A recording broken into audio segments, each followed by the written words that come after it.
नेता प्रतिपक्ष का कांग्रेस द्वारा सदैव बाबा साहब के अपमान किए जाने का आरोप। कहा, नेहरू गांधी परिवार ने सदैव किया बाबा साहब का अपमान, इसलिए सार्वजनिक तौर पर मांगे माफी राहुल गांधी।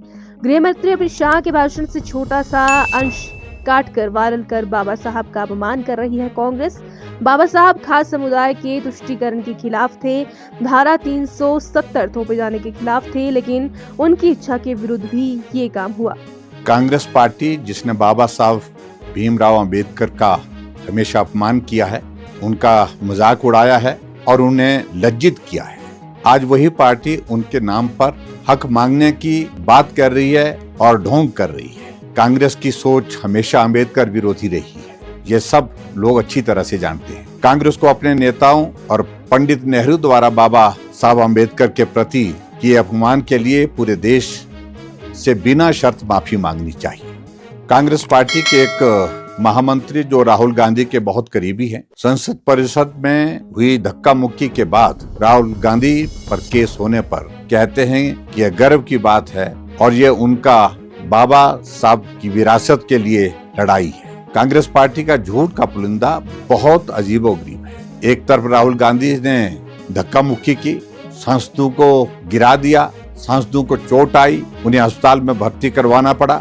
राहुल गांधी पर केस हुआ, जबकि उनके नेता इसे गर्व की बात कहते हैं। ये बहुत आश्चर्य की बात है। कांग्रेस पार्टी माननीय गृह मंत्री श्री अमित शाह जी के भाषण पर एक बहुत ही छोटे से अंश को बिना किसी संदर्भ के प्रस्तुत करने की कोशिश कर रही है। खुद के लिए राजनीति करने का एक मुद्दा बनाने का प्रयास कर रही है। देश की जनता बहुत परिपक्व है और सब अच्छी तरह से समझती है। ऐसा करके कांग्रेस की दाल नहीं गलने वाली। कांग्रेस पार्टी ने बाबा साहब भीमराव अंबेडकर की स्मृतियां बनाने के लिए कोई कदम नहीं उठाए, केवल अड़चने पैदा की।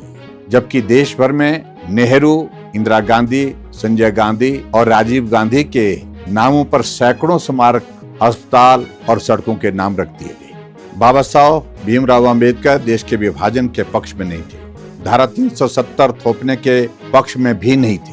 पूर्वी बंगाल में हिंदुओं पर हुए अत्याचारों पर भी बाबा साहब अंबेडकर ने टिप्पणी की थी। भारतीय जनता पार्टी का मानना है कि देश को बचाने के लिए जिसने भी ईमानदारी से अपना योगदान दिया है, उन सभी लोगों का सम्मान होना चाहिए।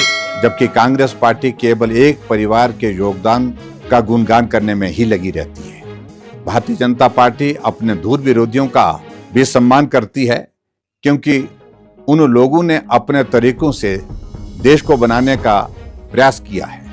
लेकिन कांग्रेस के लिए बस एक परिवार ही सब कुछ है। भारतीय जनता पार्टी कांग्रेस पार्टी का बाबा साहब भीमराव अंबेडकर के खिलाफ नफरती सोच का पूरा काला चिट्ठा जनता के सामने रखेगी।